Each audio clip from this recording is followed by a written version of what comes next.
Yo, yo, yo, welcome everybody to your favorite 420 podcast. This is your main host, Chino. As always, ladies and gents, today's special guest is Josh from I butcher names, bro, so I'm not gonna butcher your name, your brand's name. So help me out here. How do we pronounce this? Bro, it's the Bonsai Bakery. And I put the two Bonsai B's Bakery. B's Uh-huh. together just to make it so that like can't be too stoned to pronounce it. Bonsai Go for Bakery. All right. Bonsai Bakery. So, my guy, welcome to the pod. Let's get started, man. I know we were just session real quick right now before we press that record button, but we out here today. It's very gloomy outside in the city of Chicago, it is. raining, cold. Yep. Winter, not winter, but fall and winter's here, guys. You know, they just literally just said fuck summer and fuck the good weather, and we here. Bro, Chicago's unforgiving like that, where it's like you get 2 weeks this fall. That's it.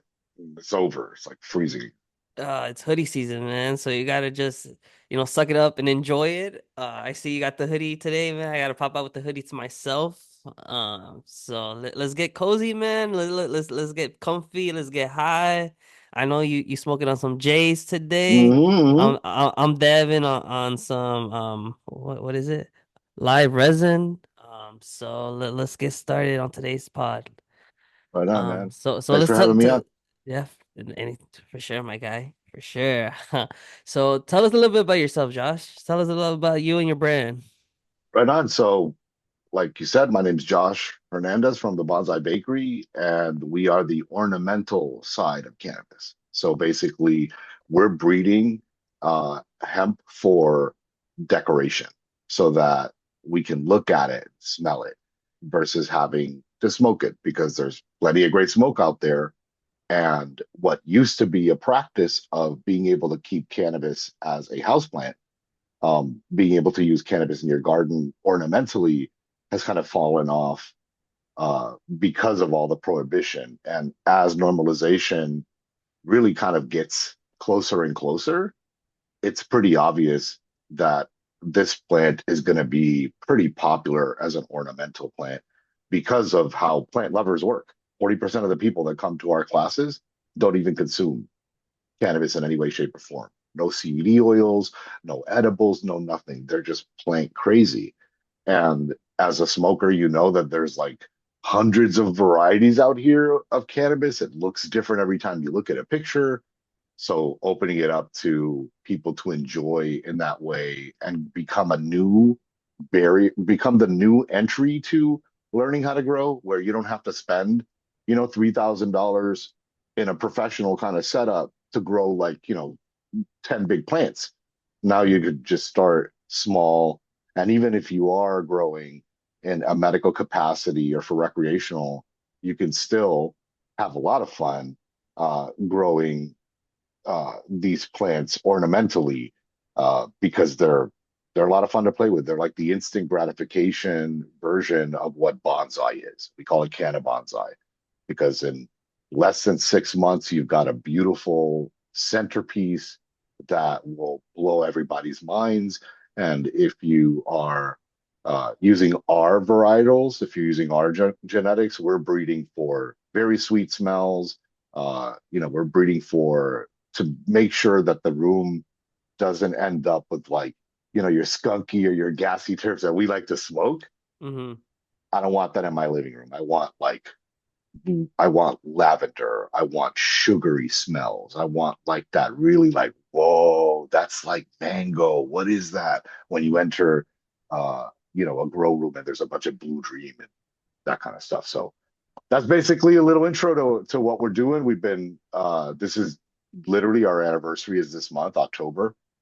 Oh We shit! kicked Well, off congrats. at we had a little event at a 1937 event called the KVL International Flower Ball last Hmm. year. We showed up with a couple of plants, put them on the table there. Everybody's like, "Oh, this is cool." But then we popped off at Stash in Orland Hills, like a pop-up proper where I had a bunch of trophies and stuff. These were basically like my plants that I had like around the house, and my business partner P Balsara uh basically was like, bro, you need to do what everybody's been telling me to do for years, just like grow them and sell them. right? But until I understood what the hemp farm bill gave to us, I didn't want to do it. Uh, and I wasn't ready yet either, too, because like I come from a tech background and building a horticultural business, it's a learning curve. It has been a learning curve. So Yeah, most definitely. I feel like no matter wherever you come from, I feel like even being in an industry, it's a matter of learning here, man. I know like we mentioned earlier, as well, like there's a lot of people out here that are big on the talk, or the big on the walk as well, but like, as well, I think in general, I think all of us here are learning, and I think there's a shit ton of things that we haven't, even gotten to or haven't discovered, or probably are even in the breaks of discovering right now as we're doing this pod, or like it's just a shit ton of things, bro. Because I feel like every day there's something new about cannabis going on, man. Whether it's here in our state or even just around us, or in the world in general. the plant does, you've heard from a million different people, bro. Hmm. We don't even know what it can truly do because of prohibition, right? Like there's been a lot of academic studies, there's been a lot of science around the plant. There's people extracting like the most rare of things from the plant to make medicines with, and we still don't even know everything that we can unlock about this plant. That's about to end, right? So whatever is happening uh, in the world, everybody can agree on one thing right now, which is cannabis should be decriminalized, right? Hmm. Uh, we've got Kamala Harris out here just yesterday or today, I think it was, telling everybody what her policy is going to be for the election. You've got lots of action right now in Florida around what's happening. There's a lot of movement around legalizing and decriminalizing, and I hope that the house plant version of this can help that process along. Because one thing that I found with this is you don't need to tell a story. You don't need to say a fucking word. You don't need to make anybody sad about nobody's sick kids, about moms with cancer, about nothing. They just need to look at it. They just need to like walk into the room and see the beauty of this plant for themselves. And it's over. Even the most fervent disagreeers would look at that and go, that's a pretty plant, right? Hmm. And we know how THC works. We know how all the psychoactives work. And we don't breed for THC. We're breeding for like look and smell. In fact, like I'm looking to breed down so I can enter more prohibitive states down the line, or if there's regulation for this down the line, I don't have to be like, well, I gotta breed a plant without THC. Well, we're kind of doing that already, and people have been doing this for a while, right? Looking Hmm. to extract out to see what they can get on the other side. So the idea of this helping be the new face of it, right? That simple entry. You walk into a plant shop, you walk into a cafe, it's just there. It's just in the background. Nobody is even talking about it anymore. It's the point where we get this. And when that happens, there's hundreds of thousands of people in the US economy that are doing what I'm doing, that are growing these ornamentally, putting the unique touch on them, right? Turning them into pieces of art and selling them.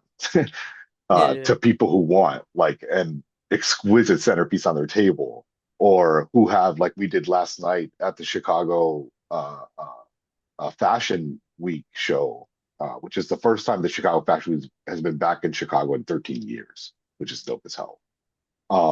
We got to put Canna Bonsai on all the little tables. Hmm. We got to put our display up, and they were just as beautiful as all of the models on the run.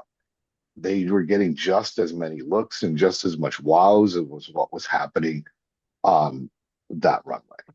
And we're talking about the zeitgeist of fashion in Chicago right here, taking a look at what's happening um, with our hands here making fashion, and the plants are there at the same time. And we got to do our first. cannabis cup type event that tilted at Molly's joint. Have you been up there? No, I actually haven't. I know it's Down far there as or hell up there? though, But but it's bro, it's it's it's a worth the trip with the homies, right? One, because you got the road trip, hmm right? So everyone, well, we're all having a blast on the way down anyway, right? Yeah, And right. then when you get there, you got like this huge lounge. You've got like this amazing outdoor area to vibe and session. Obviously, it's a cannabis lounge, and we Yeah, just kind of really truly approved that out here a couple of years ago. California just did, yeah, so literally. that's hmm cool. We got a leg up on that side. That's another place where I think these plants do wonderful, and we've had a couple of pilots with a few lounges on here, like the OK Cannabis Lounge last year. Well, not last year. I'm speaking like it's 2025. I'm in my fiscal year because I've been like my anniversary is October for the business. So I'm like, last year we did this, you know what I mean? Yeah, it makes sense. Um, Yeah. but the target for me too has been now just teaching classes, showing people how to do this.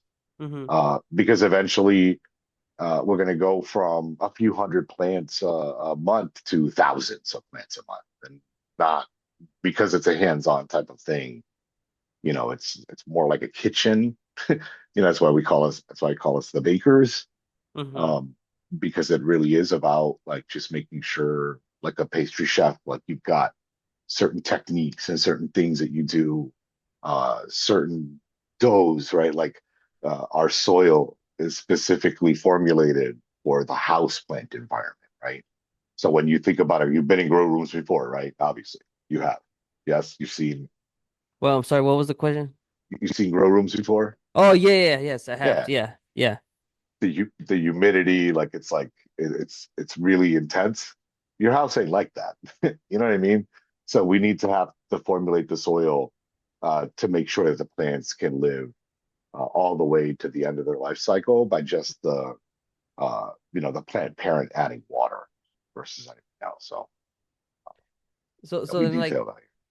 so then like what is like the difference then from actually like one growing a plant to consume to I guess one just like yours? So two things. One, the environment. So it's growing in an environment that isn't necessarily optimal for the plant on that side.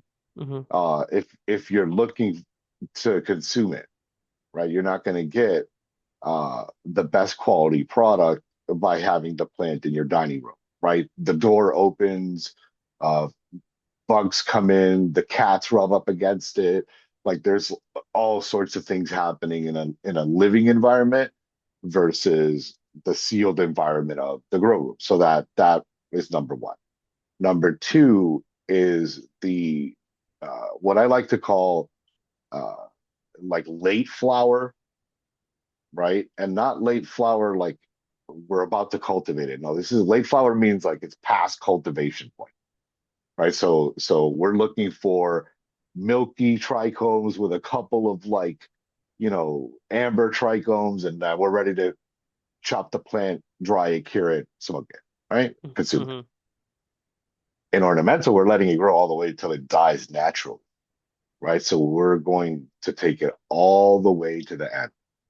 And there are different things that happen in that experience from what the flower smells like. There's like a hops like carrier, uh, a fermentation smell that happens that's really, really, really hardcore. And if you got a plant that has lavender, the sugar terpenes and stuff like that, it permeates to me almost like a potpourri does. Like when you have a bowl of potpourri and you shake it up, you get that airflow in there and like all the smells kind of come out. The same thing with the late stage cannabis, even if it's already dry on the vine after it's dead, it's still giving you terpenes and scents for a long while, which is an amazing thing. So you get three things actually. So you get that late stage flower, you can experience it that way, all the hmm smells and the beauty of that. Like we were saying, we don't even know what the terpenes in the air are doing for our mood, right? We don't even. I'm assuming very positive things. because I've enjoyed having these things in my life. I've enjoyed walking into a living room, with the scent of, fresh fruit, mangoes and lavender, just pure, Gotcha. So Yeah. that's been it's uplifting. So I'd imagine like I'd love to see down the line what are the effects of just being around active terpenes. There's got to be something there. Yeah. Right. And then you get after it dies the potpourri. If you don't consume it, right? So after it's dead, it's still cannabis, right? You could, and I've done this before where like I'll crumble up flowers that don't make it out the hood. I like to say, right? Uh, and put them in my blunts and that kind of stuff. Or if I've got some of that, like, boof So like that you'll doesn't mix. have much flavor, I'll mix a little bit of that in because it has high flavor, it has Uh-huh. high smell content, but like maybe it's not going to get you as high because you've let all the THCA Like uh, just dry convert down. away, Yeah. right? So Yeah. So those are so the key pretty differences. so pretty much like you kind of just like kind of mixed it in with your buds sometimes then like your Yeah, dead ones. it happens. Like I had a there's a technique I like to call like the one bud where you just put like one bud on the stem. You don't let anything else grow. Uh-huh. So I had one that was like a little heavy and it dried off and it was sitting there dry for about 2.5, maybe 3 weeks. And it looks like one of the cats went by it, but I woke up one day and the bud was like on the floor. I mean, like right below it, like on the cabinet. I picked it up, smelled it. It's like this smells like you cured nuts. Let's see what it does. And I crumbled it up and Little put it in a joint. experiment, huh? Yeah, and it tasted nice. Didn't make me too buzzed, but at the same Uh-huh. time, like we're not growing for that. We're growing to do something else with it. And, that something else will help unlock a whole new genre for breeders too. So I like to say this. Let's say I'm a breeder. I'm a young cannabis breeder on the experience side, but I breed cannabis. I'm breeding for smell. I'm breeding for look. Uh, that means that if you're a cultivation breeder, you're breeding for potency, you're breeding for yield. Now you got a whole new genre that you can do, Mhm. and it appeals to a whole new audience, right? One that 40% of it doesn't even consume. So that's a new market, completely new market that would create an amazing economic opportunity for breeders. Uh, Mhm. one that just is so obvious to me, right? Like it's so clear it's going to happen. So, I feel like the way that you're explaining it, like for of course zero consumption and just the way like it's there.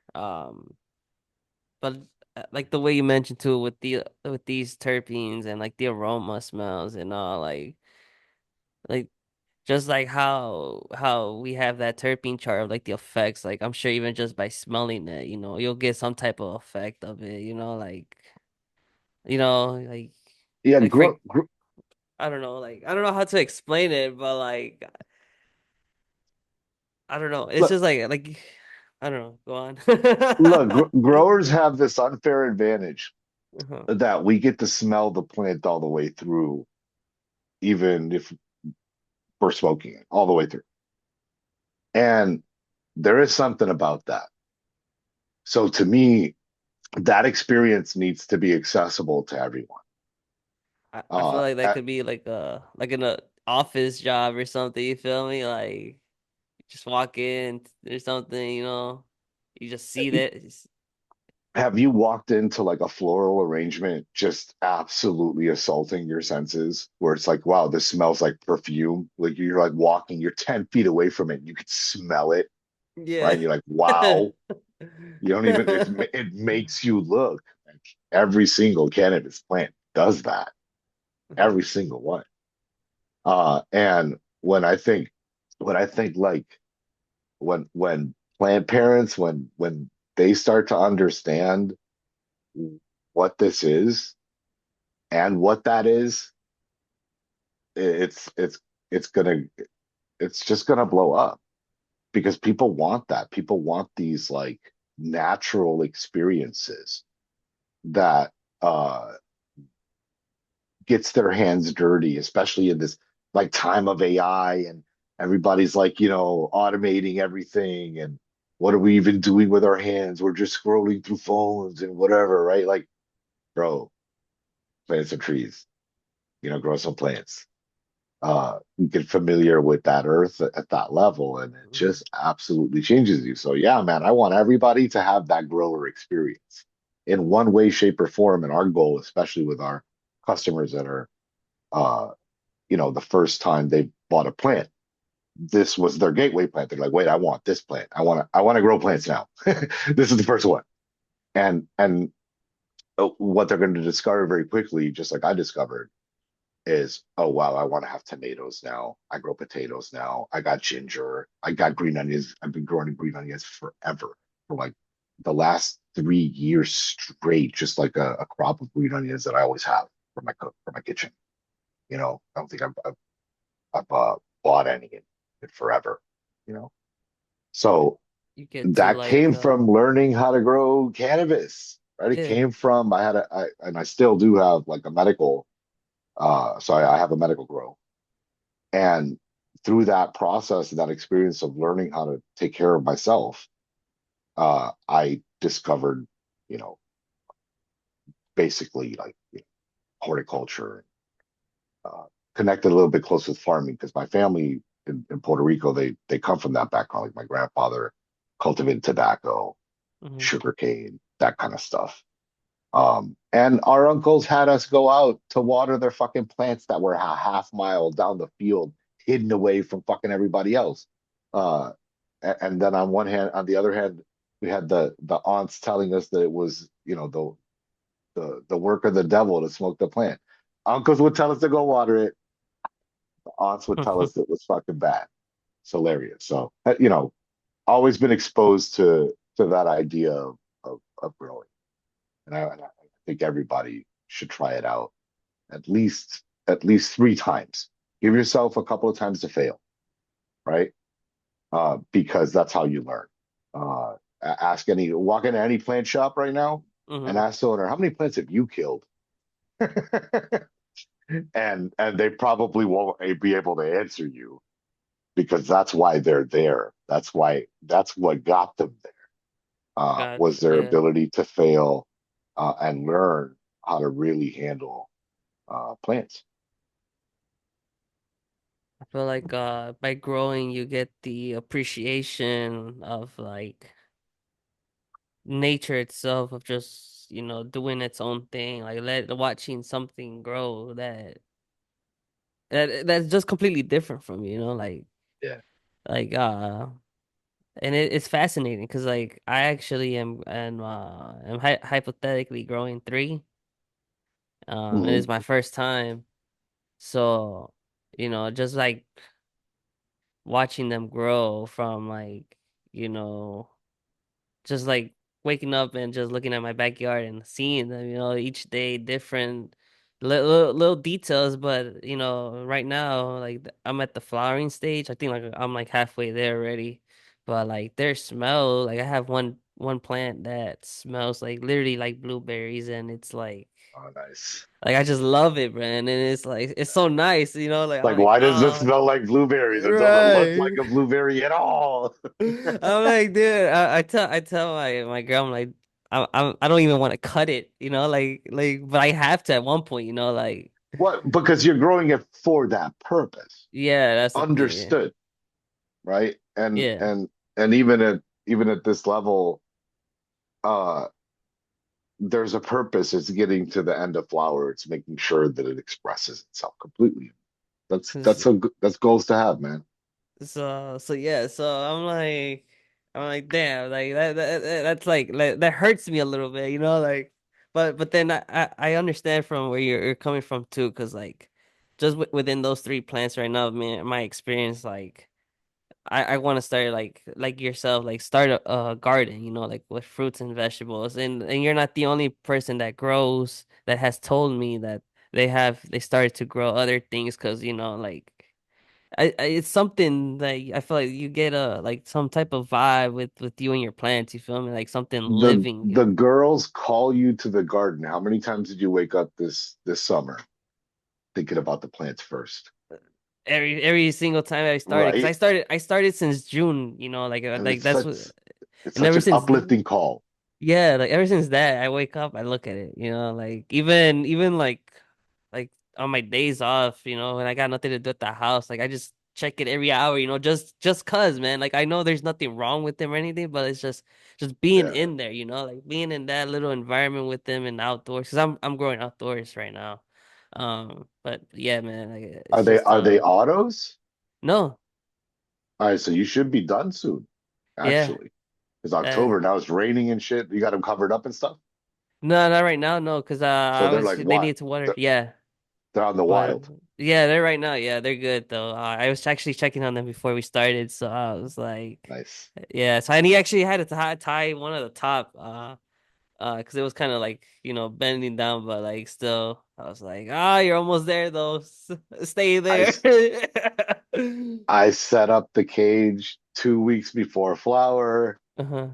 I don't even let it do its thing anymore. I'm like, this is what's gonna happen. I'm gonna set this up, and if the branches fall, they're gonna fall into this. Everything is tied up from the beginning now, like because I am tired of fixing plants outside. Like that. Growing outside is hard. I don't know how Uh, you guys do it.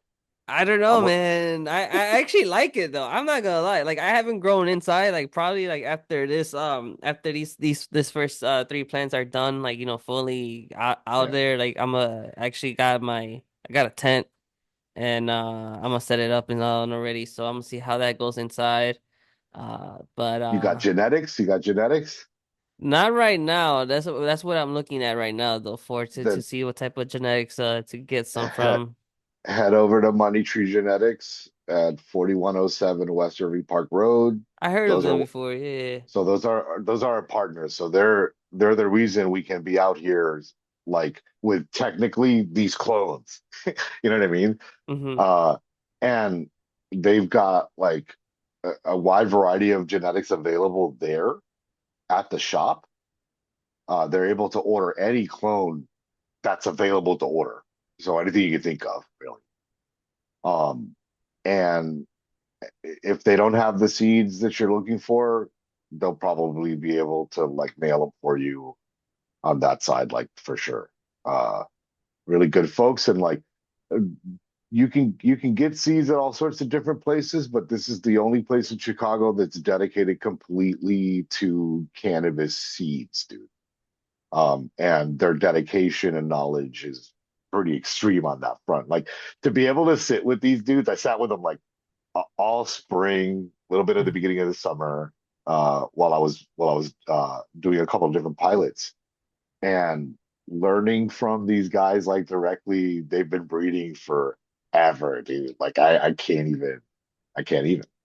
But it is good. So if you want to learn, you could sit down with Tom or Dan over there for literally an hour or more Mm-hmm. and talk about like what you want to do, how to grow, how to set up, like all that stuff too. And then across the street from that, which is fucking convenient as hell, is Roots Organic, which is a grow shop. Oh, So okay. it's like the weed. All we need is a consumption lounge on that corner, dude, and it's Uh-huh. like the weed triangle. Low Uh, key. so that's cool as hell. That is pretty cool. You got your seed, then you gotta go get your ingredients and then make a little pit stop and get high, before you start planting and growing. That Hey, sounds like a whole vibe and day right there, Like why not? look, this Halloween, I'm gonna be there just like messing around with plants, like an informal kind of thing. Mhm, Uh, but you're more than welcome to come. We're gonna have like Mars Brewing Company, THC and CBD beverages there. And we're just going to be messing with the plants at Money Tree Genetics for Halloween. We'll be announcing that on the Instagram in a bit, but like, more than welcome to come, make your own baby. We're going to be working with like, you've seen the freak show plants, the ones that have like the weird fern looking leaves. You seen that Ah, cannabis plant yet? no, let me see. Hold on. Here, let What me. type of what I type? can I can go get you one. It would take me like 10, maybe 5 seconds actually. Can I go get Oh one real yeah, quick? yeah, go All right, ahead. hold on, Yeah. hold I on. Let me go grab was one of these bad girls. Hold on. okay, man. Yeah, yeah. So I got my nurseries like this, few steps away back here. Um, what called the bakery, obviously.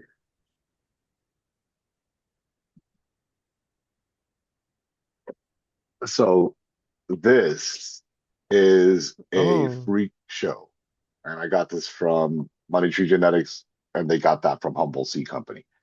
This is basically, uh, I forget the original cross, but like the story on this is pretty good. But the reason it's got these leaves Mm-hmm. is because it's crossed with this Australian bastard cannabis, which is a land race technically from Australia that like survives in the driest fucking desert. It just it does what it does, it's a weed, but it's got these like serrated leaves that help it survive better in dry environments. And the reason I like this as an ornamental plant, one, because it's super hard to kill, Mm-hmm. survives in low light, high light. You can let it dry back for 5 or 6 days before the leaves start to like wilt down because there's not a lot of weight, right? And when I cross it with other stuff, um, it it doesn't keep a lot of the same things, but you get a different leaf. You're starting to get stuff that like might look weird as a product for consumption because people are like, what is that? Like, why is Mm-hmm. that leaf all fucking weird and gross? But like, I've got this 6 inch fan leaf that is doing this. That's cool on the ornamental side. You know what I mean? Like just Mm-hmm. being able to see something strange and have something different on that side. So this plant to me just adds that chaos to the genetic mix. And it's just to me naturally ornamental. You could put this on a desk at the FBI and nobody's and ain't nobody gonna Yeah, ask you about this plant, dude. it's during the interrogation, and all you see to Yeah, your it's like left is sitting just a there little like, right there. yeah, you're getting booked on fucking some crypto scam that you were involved with 20 years ago. Some Bitcoin shit, and next thing you just see a little weed plant right there. Yeah, like My what? Bonsai Bakery right there. It does it be like, what the fuck is Bro, it? that would be But funny. Actually, think that would be a cool little skit. I like to think about like stupid skits uh for content. So that'd be funny though. That would be like it'll be like imagine like watching that stone. You'll be like, what the fuck? yeah, dude. So then so then I guess my question, I got two questions is so the seeds that you have are, I guess, are quote unquote clones, or is it like what type of seeds then, since I guess you're letting them, go So to towards the end. I'm breeding for ornamental, but I use Blue Dream and Ruts as my first cross. I called Uh-huh. that Jesse's Girl. I chose Blue Dream because of the lavender terpenes. It's like really sweet smelling plant, right? Very pleasant smelling plant. Doesn't gas up, you know, and it puts the flowers on stems like this, these tiny little stems, and it doesn't bunch up. So I like that as a matter of presentation Hmm. as well. But then runts I would consider Blue Dream is one of the first like 90s super strains. Like the breeders are like figuring this shit out. They're like, whoa, this is Blue Dream. It's a crazy cross. Uh, runts is to me that times 10, right? It's like 15, 20 years later, right?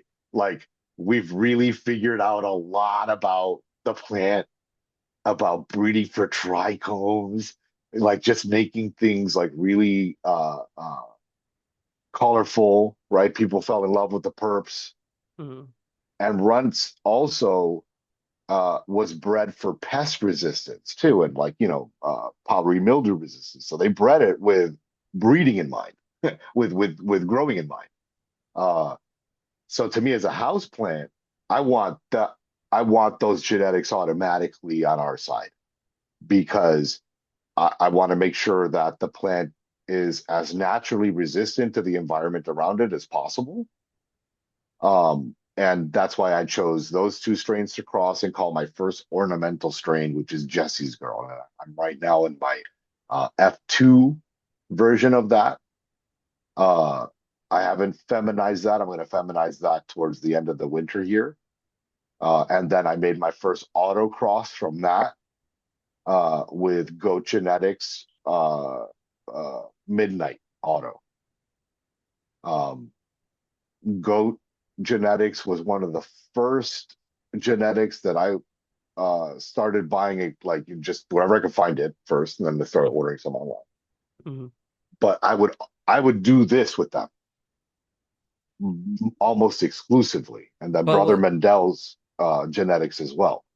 what Uh, for example, I guess like for goat genetics and stuff, like are these seeds from them like seeds that are meant to cultivate like for, yeah, they're consumption meant and for stuff? cult. They're 100% meant for cultivation. So Like even he's got beasts of plants, the auto plants, beasts.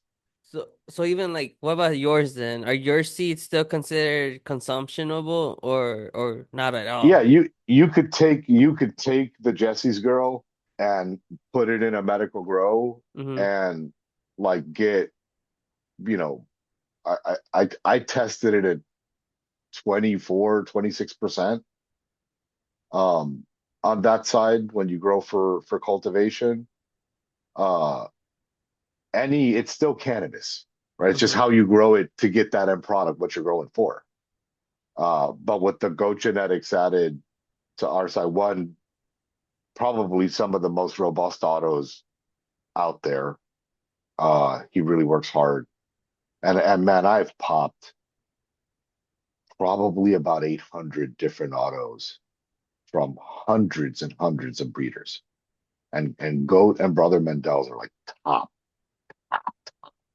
consistently, always pop. Um, Super vigorous seedlings, uh, super consistent plants across the board. You know, the dudes are doing good work, and being able to cross my genetics with theirs has been a lot of fun. And again, showing them also like they're breeding to sell to greenhouses, right? They're breeding to sell to home growers by Mm-hmm. the thousands.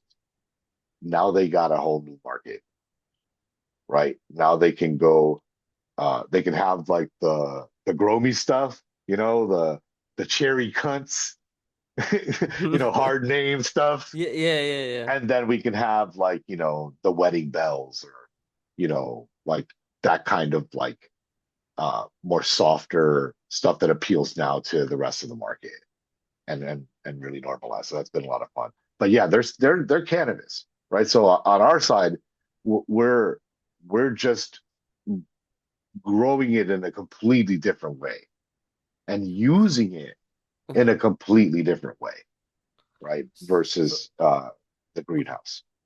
so then pretty much I guess with you guys is like you're just letting it grow in whatever environment you're putting it in then, correct?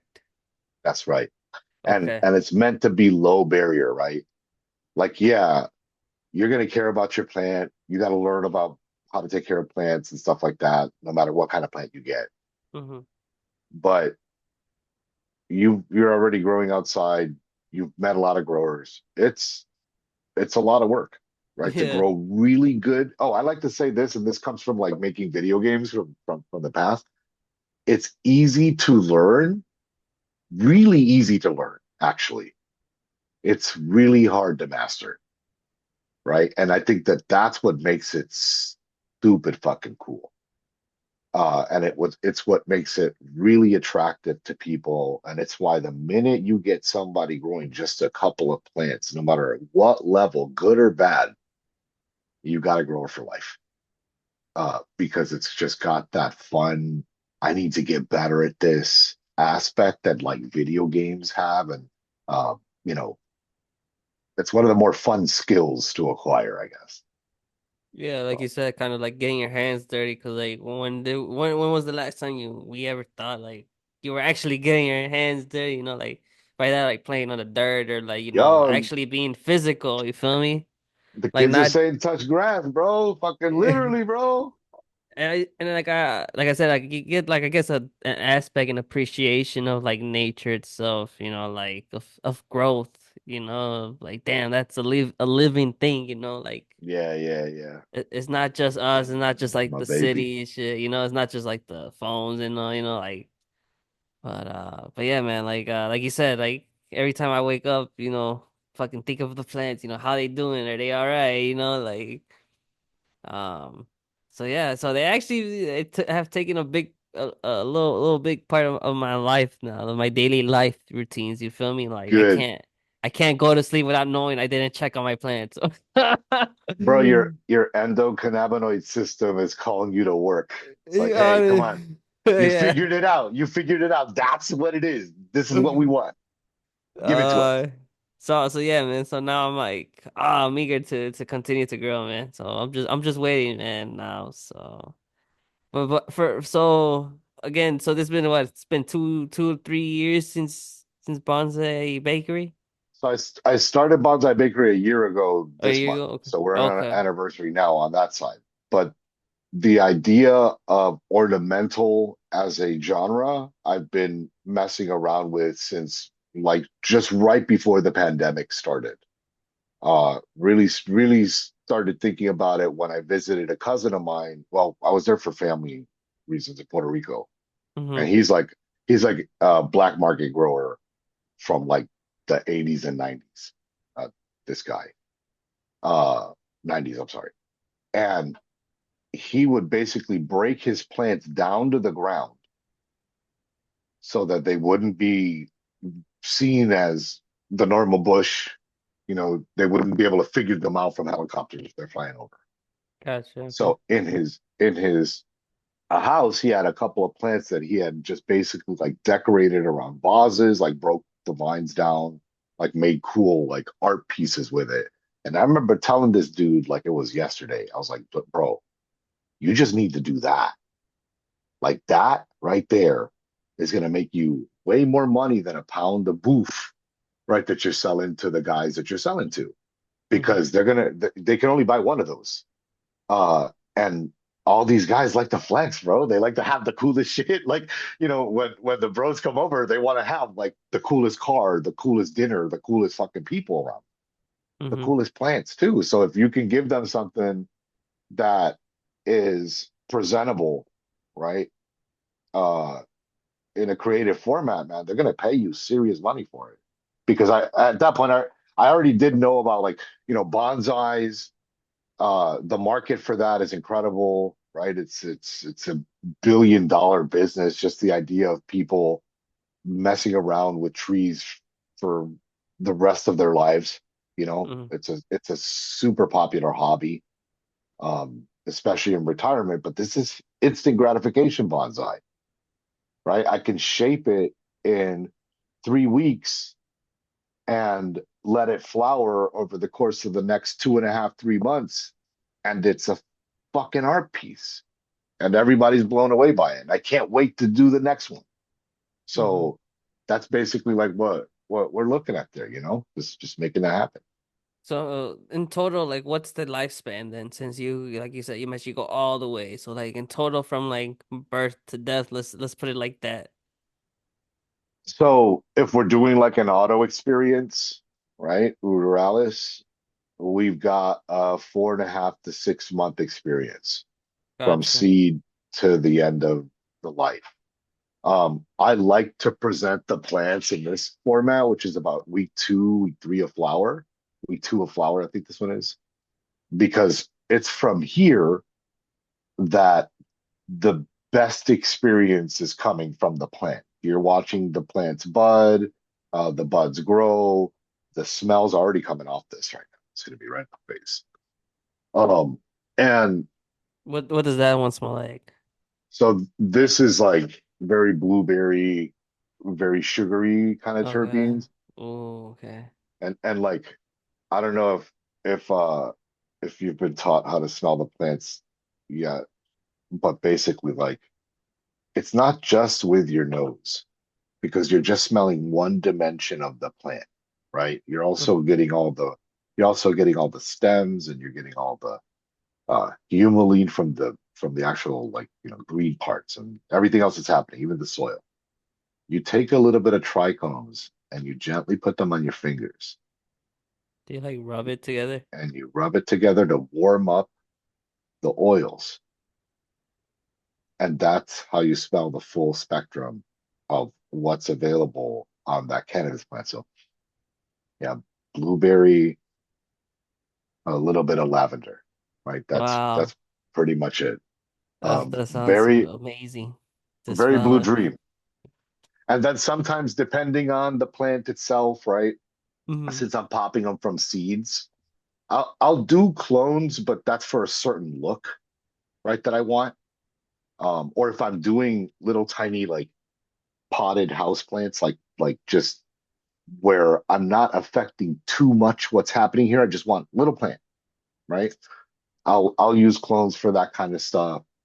Um, but yeah, it's basically from seed because I want to be able to do things like put the root zones over stones, over driftwood, over scenery. I just saw on Reddit today somebody that blew my mind. They put a fucking balloon under the root zone to give it instead of a rock. They Mm-hmm. put a balloon under there. And what's cool about that is, bro, you know what we can do with balloons, dude. We can make all sorts of shapes and weird things, right? And like literally what you would have to have done with wire, which is actually kind of a hassle because you got to cut the wire at the end and it's a lot of work. The balloon, you just pop that shit. Or you let it deflate naturally. Yeah. Uh, but like it would serve as a cage around what you're gonna do with the root zone, which is create like a flared roots. You've seen some of the plants that are like lifted on their root zones, like you can see like all the cool Like bundles of roots and yeah, like stuff. the That to twines and me, stuff like that. bro, that's beautiful stuff. That's actually, I like to make little dragons. Like I'll bring roots out of the soil at different points to make little dragon fins, kind of things. Like you can really play with that. Um, and to do that from a clone is a lot harder because a clone, if you really want to give a clone like a good start, you're usually putting it in a sturdy plug, right? The plugs are still organic. You can still strip them away after a while, Mm-hmm. but they're chunky. It takes a lot of more work. If, if you have a soil plug for a seed, then once the roots start to take, it's easy to wash away that topsoil and reveal the root zone and play with the roots as we do with the canna bonsai. Gotcha. So then, like, how much, I guess, of maintenance does one need for it to be like a successful bonsai? So these are meant to be house plants, right? So Oh, a yeah. house plant that you know you need to take care of every day isn't a good product in the house plant world, right? But we know from cannabis cultivation that in the mornings you got to give it water, like right before, either right before lights on, Mm-hmm. right before the sun comes up, or right during. That first hour is critical because if the entire root zone is moist by the time the sun starts to hit it, then you're optimizing that photosynthesis and the growth of the plant, right? So for a cannabis house plant, I advise usually water it in the mornings, every other day. But what we're doing differently uh, from the cultivation side is we're telling them to add way less water than you would. So in the case of this thing, this has about like 4 cups of soil. Mm-hmm. You would never add more than 1 cup of water into this pot. Even if it's dry all the way back, you would never add more than 1 cup because we don't want it to actually grow too fast. We want to maintain the growth at a steady pace to one, extend the experience. Like the house, these plants grow a lot slower than plants that are in the greenhouse, right? Obviously. So from that side of things, um, it's all about the watering. Uh, it's a pretty popular trick to really get your plants to give you big buds by, you know, soaking little bits of water at a time during the day, right? Like you're not like uh, saturating them. There's lots of tricks around that. So we adapt some of those tricks to the houseplant side. Uh, we choose, like I said, the freak show because you cannot water this for 3 or 4 or 5 days. Oh Uh, wow. and it'll still be fine, right? It's just It'll spring right back to life. it's just a backstory to that plant too, like to that specific type of plant. Like, like it's up in the desert, like damn, Yeah, like yeah, literally, it's like it's a weed. that's crazy, man. Like it's pretty amazing how like this kind of topic or like this type of yeah, like topic of like industry and stuff can really branch into like a shit ton of things, not just your typical, dispensary and consumption. Like it could be literally like how you said, like like how you guys are doing it, with decorating and like house plants. Like of course you got the medical side, but like it could be like very different, but yet within the same type of stuff topic. You get me? Yeah, And I feel like the regulations and stuff like that really kind of just blocks like one creativity, but two like just making it more normalized, like more normalized, for everybody. I, the way I see it is at this point, everybody agrees on decriminalizing uh, a vast majority of Americans, and there are hundreds of billions of dollars to be unlocked around this plant. And since we work so fucking hard on automating everything, making all the robots and getting to space and catching rockets now, bro, like Hmm. let us focus on this plant. Let us take this plant to Mars, you know? Let's see how it Please. could grow in Mars. Yeah, Oh hell please, no. please. Elon, like we want to take this plant to Mars. You need hemp in space, bro. Dude, man, the first hemp Space hemp. to go to space. Let's do it. Let's do it. Oh, the future You is know what, man? bright, I man. got a feeling. Wait, when were those flights? Those flights were in the '60s, right? Like, Whoa, I got a feeling hemp has made it to space, you think so? but I'm not sure. I'm not sure. I'm not sure if they smoked it, but like, there had to be some rope, some fibers, something. Some. I don't know, man. Like you said, it gotta be something out there. That's the community out there. And then what if there's like alien weed? You don't think so? Like, damn, imagine if there's like Rick and Morty, like some like Rick and Morty Well, shit. I don't doubt it, man. I mean, Oh my God. That'd be kind of cool though. there's Imagine. plants on this planet that make people see and do weird things, dude. So Oh, it's you could just end the crazy. whole political party with one plant, like with the nightshade. Yeah, you could buy that plant at any plant shop in the world. So maybe some of them bring it, but you can't buy the hemp plant unless you're going into one of the shops that's working with us. Make him be like at Home Depot or like at Bro, that's the Lowe's or goal. something. Everybody always says that. Everybody always says that. Let's bring, you know, I like to think Costco too, and just this year, I saw bonsais from Costa Farms at Costco, and all I could think about for weeks was like, dude, how long is it going to take for us to have Canna bonsai like at Costco? Like 2 years, 5 years, 10 years, but it's fucking gonna happen, bro. Like Uh, absolutely, I cannot die until I see that. I'm gonna go You to know, Costco because they got a special deal on two Canna bonsais. bro. And okay, so that's another cool thing too. Check this out. Mhm. Let's just say everybody's doing it, right? Okay. Even fucking GTI has an ornamental grow. Why? Because they're putting out at their stores and with their partners all Mhm. the ornamental versions of the plants that they're going to be launching to market that season.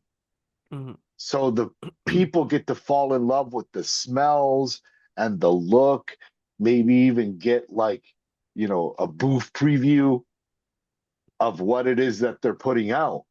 Yeah, yeah, I get you. Uh, and that cross marketing, that's gonna take over. You're not gonna there's gonna be consumers who like are gonna refuse to buy the weed unless they actually saw it alive, unless they actually know like, oh no, this is what that smells like. Because like here in Illinois, man, we can't even smell the fucking weed in the dispensaries. Yeah, you Like can't. this is the dumbest and most expensive shit ever, The- bro. This Like is this some is this is this is we pay a shit ton of money just so they can literally open a little door to pick it Lord up and then Lord close the forgive door. me because I've arrived late to the cannabis industry here in Illinois. I was doing some other things and I had a little bit of music history Hmm. here that I was doing, but my God, is it just absolutely a shit show. And I'm gonna tell you this. This is the lowest hanging, I said this today in a tweet. This is the lowest hanging political fruit of the land. But people keep messing it up. They keep using word salad. They keep like uh thinking that there's some workaround to making it all work.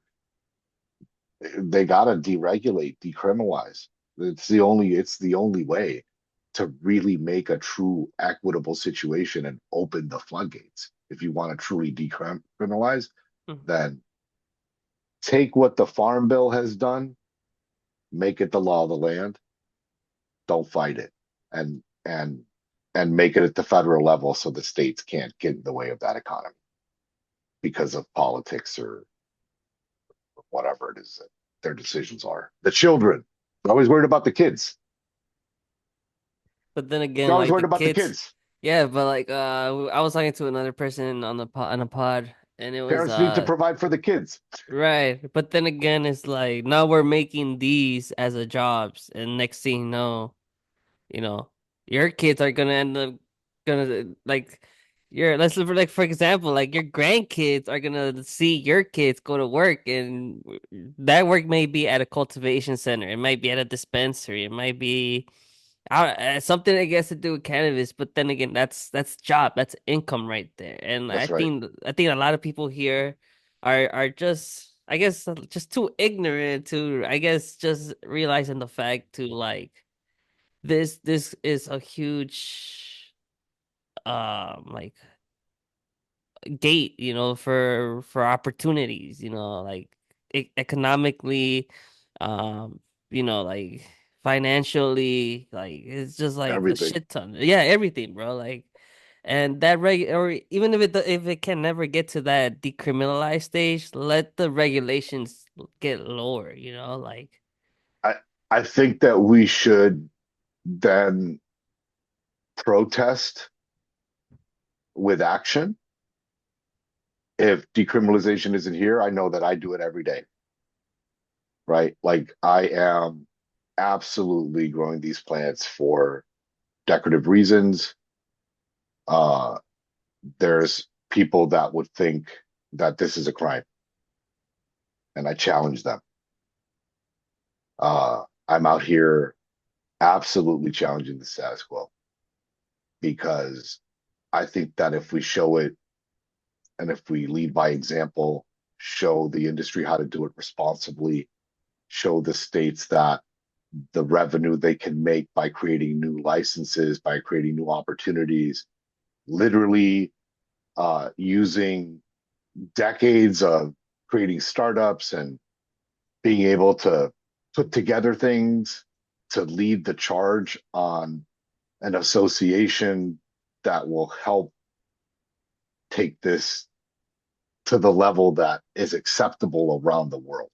That's the goal. And if the politicians don't give it to us, I don't know. I will continue to protest it with action by growing, no matter what the cost. Because this to me is like uh, the last barrier to what's happening here. And the cronyism that most states have around their cannabis industries, the limited licensing, the monopolies that they're creating for people. Hmm. That's that is the most anti-American thing I can think of. When you look at what's happening with the advent of the 2018 Farm Bill and how and the whole economy of both subpar and amazing products, right? The fact that a lot of cannabis licensed growers grow hemp, uh, there's no going back from this. So let's just open the floodgates. And I believe that the politicians that basically toe that line and don't waver, don't word salad us around being careful. This is not a dangerous plant. Nightshade is a dangerous plant. You can make a tea out of nightshade and kill somebody. Hmm. And I can walk into plant shops and buy nightshade right now. I make a tea out of cannabis. You You know, know, it's knock you probably, I slump mean, or you know, something. right. But first I gotta extract the the Look, cannabinoids. I gotta make an yeah. oil. I gotta do something to make a tea with it, right? Like it's a lot of work. Uh, The there's plants out there that are way simpler to access than cannabis. And I saw today a comic by Brian Brown. I like to follow his stuff now.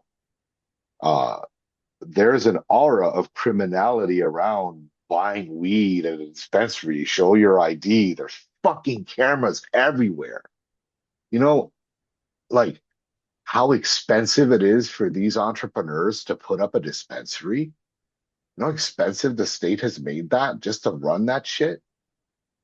And they got to compete with the black market that doesn't have any of this stuff. Uh, I don't know. I know people that don't even want to be near a dispensary because there's fucking cameras everywhere. You know, it's a detractor to them. um, So on that side, man, um, hmm we absolutely need to change how this stuff works. We can't be over here talking about like we've created some equal opportunity market when the truth is, if I got a social equity license, bro, even with my background in venture capital and knowing people with money and how to raise money and making companies and stuff, hmm good luck raising the $4 million it's going to take me to build a fucking dispensary in Illinois. Basic, and that's the basics. That's too much. Yeah, yeah, it really That's too much is. because that's we need to make cannabis cheaper. We need to make this stuff super accessible, like where they're making money, but on volume and quality, you know? Do you like go and shop at dispensaries a lot?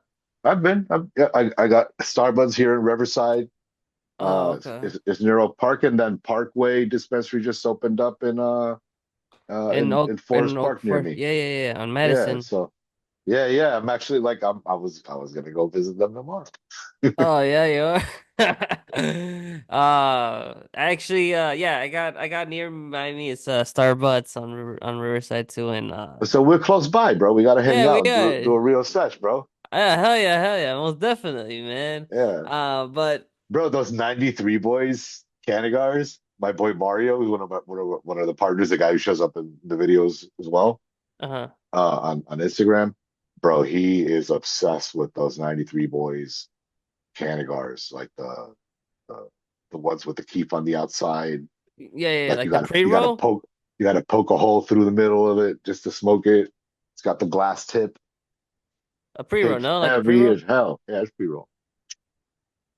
See, I haven't really been like too like too known with the strains and what we have here in Illinois because of the prices. But I've gotten some like little like how do I say it? A little taste of what we have. You feel me? Of because like how you're just talking about these prices, man, and you know I can't accept the fact that I go to a dispensary and spend $80 on an eighth that I can Nah, just bro, we're kill out in here an talking hour or about two. how we're all fucking great for black and brown people in Illinois and social equity and cannabis and like to charge me $80 for a fucking eighth, bro? Like I Get just out of can't. here. Yeah, I just can't, Get man. out. I just can't, man. Like it just hurts my soul. So Son, that's why it's like I just like I love that I'm a dab head because a dab like a gram here can last me a week. So like you know it cut. I guess it's worth it, but like it's like a but bill. It's like a hundred for a week. So it's like you know like dabs is concentrated. The yeah best ones give you great flavor, right? Like yeah. I think that most dab heads to me are about the terps for real, you know. Uh they really learn about it. But like if flour was more accessible, you probably would get more.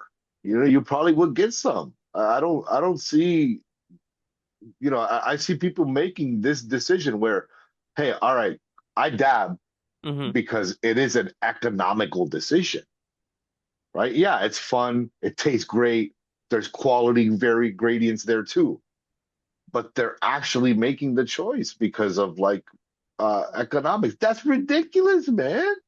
You shouldn't have these problems. This should be abundant as hell to weed. You see, it's the state of Illinois that's making us have these problems, man. Yo, JB, change it. Hey, this is stoner problems. You know, if you're a stoner, you can relate to these problems. Man, all these But executives got the vape pens in their pocket or they're on the fucking 1906 fucking pills or doing something, bro. Like, we out here. Like, there's no way you're telling me that the state of Illinois is making $300 million in a year and it's not like, and they're not it's like just smoking it. stoners. And that's the dispensaries only. The stoners ain't in that. We're not in that money.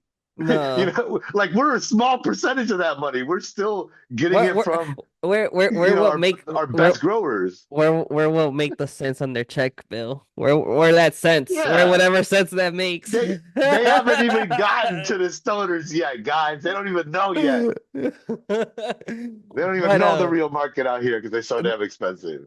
no, but at the same time, it's like a real life's, you know, like thing, you know, like if you really, you know, like I think that's what a lot of people are I think a lot of people are still thinking is like, do I have enough to still spend $80 to 100 on like small amount, or can I just go to the plug that I've been like knowing since high school or whatever? Like, but why? But that's because like it's cheap, you know. I mean, you know the guy, but then again, like, is it really what we're smoking? You know, that's just something, you know. Like, Hey, honey, let's go to Michigan. There's a Costco over there. I know, right? We got to go to Costco. Like, cheaper taxes. Costco. We're not going to Costco. I'm uh, gonna stop at the dispensary around the way, and I'm coming back with at least 4 ounces of booth. oh, That looks bro, like that cost me nothing, I and love Michigan, man. and and it is absolutely insane that the entire culture in Illinois is aware and does this, and it's probably another $100 million that they're not making here because we're priced out. Like you can't have everything be Apple. Hmm. I need me some fucking, you know, cheaper brands or more accessible brands that actually have good quality too. You're So right. it's I think it's a matter of like timing of extraction of funds, right? So like, yeah, for the first decade of regulation, this is probably how it's going to go, and then the next decade it's going to be this. It's just like they seem to have like mapped out the maximum value they can extract with this limited license market garbage. Absolute bullshit. I can't believe that anybody would celebrate that at all. And I haven't seen very much of this social equity result that they seem to tout out here in the real world. Yeah, that's true. Seeing Cause operators, seeing people raise money, meeting other entrepreneurs that are setting up hemp cannabis businesses, extract, product driven stuff. Ain't nobody there for them except themselves. They actually have to figure it all out. Ain't nobody helping them. So prices are too high. People are virtue signaling too much on what they've done for the cannabis industry when it's still suffering, and fucking like the people out here are still struggling to make decisions around product while a lot of garbage, a lot of product goes to the garbage because it doesn't get bought. And dispensaries are struggling to figure out how to bring people into their stores. hmm So that you don't celebrate that. There's nothing to celebrate. You've done nothing yet. You just kicked it off. You kicked it off, and everybody wanted it anyway. So it really wasn't you, politician. The market wants this. You're still making it difficult for people to actually benefit from this plan, and it's so sad to me because you give me a politician that like nails this. hmm I will follow them into the fucking fires of Mordor, bro. Like I'll go all the way, but we're not seeing it yet. So I'll go around to whoever's a little bit more innovative and thinking ahead here. Uh, there's been some very passionate speeches from some of our politicians in this state um, that I hope we can make real, around this plan. So action's important. Yeah, it really is.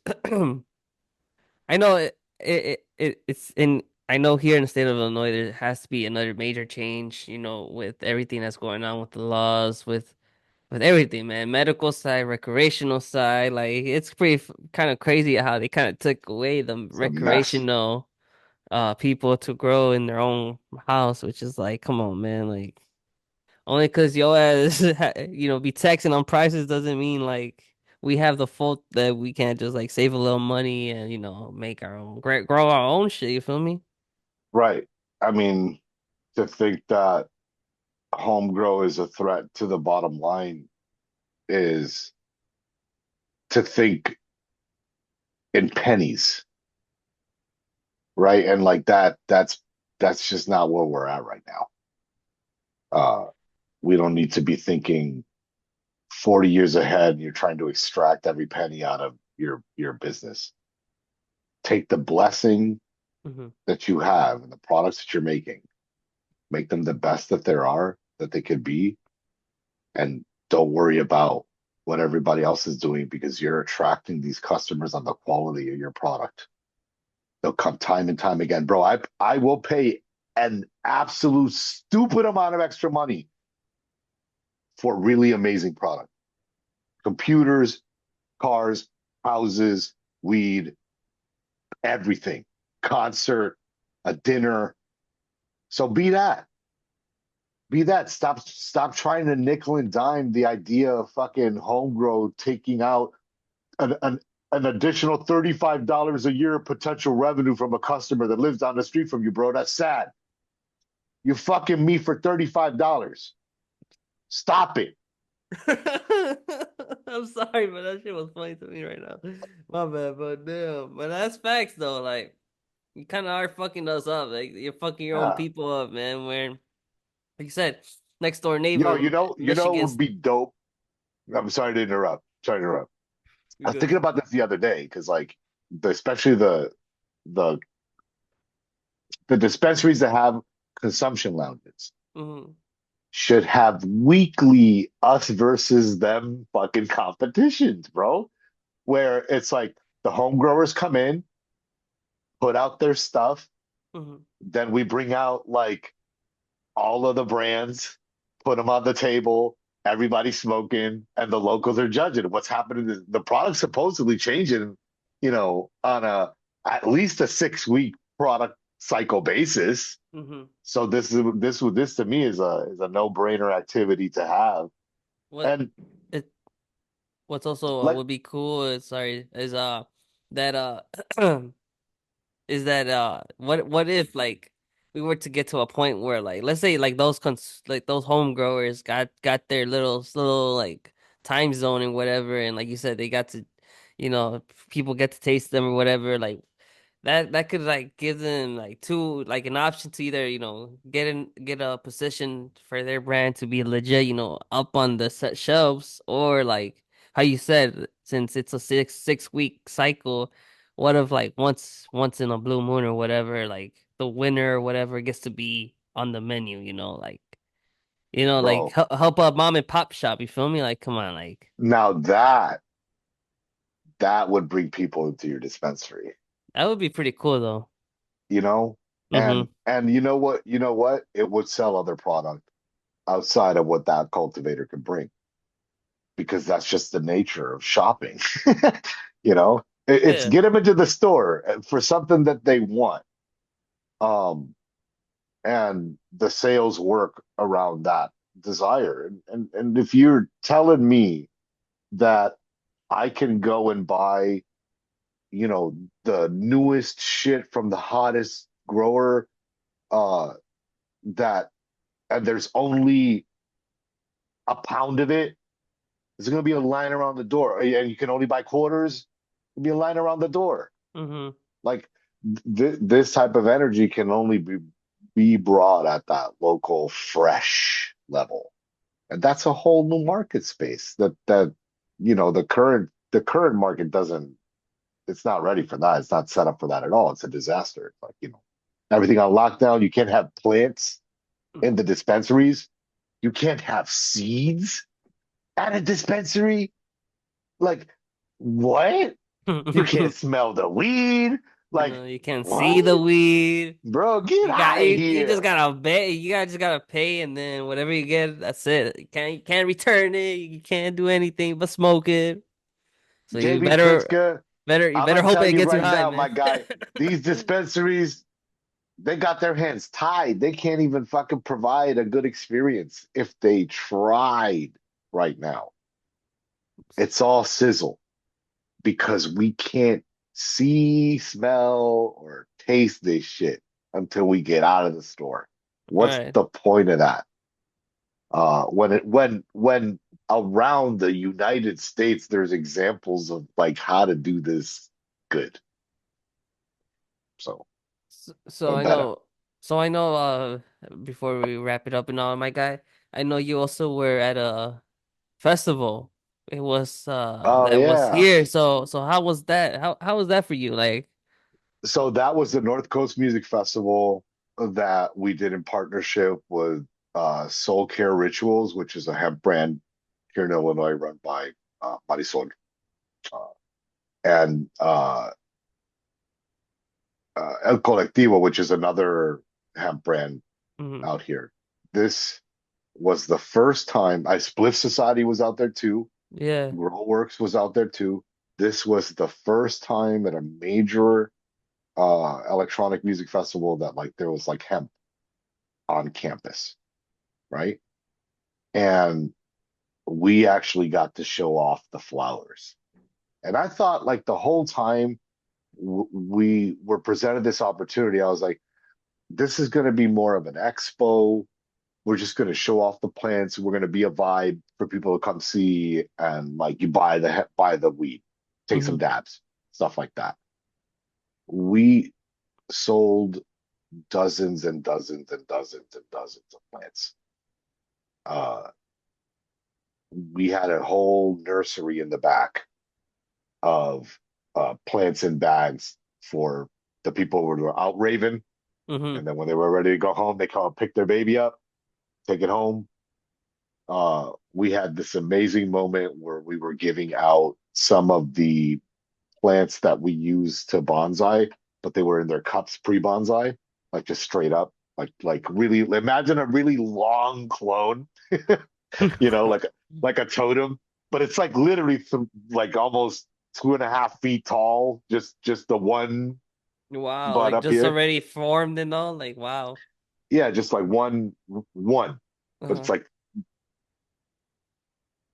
it's an interesting looking thing, but it looks like a totem, right? So like at EDM festivals, people like have these like flags and these totems and this stuff. So we told these dudes, and they were carrying a raw blow up fucking uh you know blunt, like the blow up raw Yeah, blunt. yeah, yeah, yeah, yeah. So it's this group of four dudes walking around with this big ass blunt, having a good time, and we're like, oh, those fucking guys right there. And we told them to come get the plant, come get one of the babies, and take the baby to the mosh pit because it wants to go to the mosh pit. So I gave him the plant and I went back to the booth, Uh-huh. forgot about it for a while. And some dude came by. He's like, I came by because I heard that like there was plants here. Some dude was in the mosh pit with a fucking plant. And I took a video of it. Uh-huh. And Andy shows me the video, and I'm like, oh my God, this is like the best shit fucking ever. Because we got the video of us giving him the plant. Uh, and they're like, is this real? And I'm like, yeah, we're fucking real, absolutely real. Take it to the mosh pit, right? Yeah. And then I got the video of the plant in the mosh pit. And this was the first time that hemp was on campus at any major electronic music festival here. And like, I come from EDM. Mm-hmm. Like, part of my background outside of the tech startup stuff was like really early on. Like in the late 90s, early 2000s, I created an online community for to learn how to make music with fucking Fruity Loops at the time, right? And like I uh met artists and worked with artists like Dead Mouse and Virtual Riot, Savant, like really, really early in their careers, like before uh It kind of blew up. anybody cared about fucking what EDM was, what a bedroom producer was. So to now, I'm not like fully retired from EDM. I still manage a couple of artists and still help with some stuff around the industry. Mm-hmm. But to be at this festival, right? Like these are my people, and to have my plants now like be a part of it, and to see the reception that the plants have had from that crowd, very young. EDM is always young. You know what I mean? Even the old ones, we always young. Uh, the reception the plant had, the fact that people see this now as like, wow, I don't I didn't care to grow up about plants, but this would make me care. So take that carbon emissions, you know what I mean? Take that like environmentalists. One more thing for you guys to fight for, Mm-hmm. right? Get everybody growing this plant in their house at the urban level, everywhere, in fact, and you offset so much of what's happening. Um, because this right here is the biggest, one of the most efficient carbon exchange plants on the planet, which is why we got to take it to Mars, Elon. Give me a call. To Mars, right? With Elon. If he Give me a call, smoked on Elon. the Joe Rogan pod, then he should smoke with us in a cannabis pod. I would absolutely take a Got check from Elon Musk for this business for sure. Like, hey, Elon, like you wanna invest in the next genre of cannabis? Like, let's do it. You uh, know what? Maybe I'll do that. I'll send them a big ass bonsai plant. What are they gonna do? Send it back? what if it never gets to him? Man, I'll tell you this much. I don't know how long it'll take to get to Texas, but like I really do hope that they move on their laws over there too. They're overdue as fuck. I think so. Something's Yeah. going on over there though. Something's going on with the hemp shit. Everywhere. It's alive right now. Yeah. But but I know my guy, you guys yeah, I think this wraps it up, man. Thank you for coming on the pod. Feel like Bro, this won't be appreciate the it. Like, first yeah, time. yeah, no, we gotta connect. Like, let's just like I'll come, I'll show you kind of like how I do stuff and everything, Mhm. and we can have a sesh and Oh, hang out fucking with the down, bro. boys. Feel Let's so do it, down, dude. bro. Yeah, yeah, most definitely, bro. But I feel like you gotta come back for another episode. We'll talk Easy. about, I feel like we had a lot more that we didn't get to, but it's all good. But man, again, so much love from the Canna Vibe, my guy. I, And I Josh. appreciate the time, my guy, for real. For sure, my guy. Well, ladies and gents, there you go, Josh from Bonsai Bakery. Don't forget to follow him on IG and make sure it'll be updated where he'll be popping out and stuff like that. But yeah, my guy, we'll see you guys soon. So be safe out there, guys. Stay high. Take it easy out there. Take care, everybody.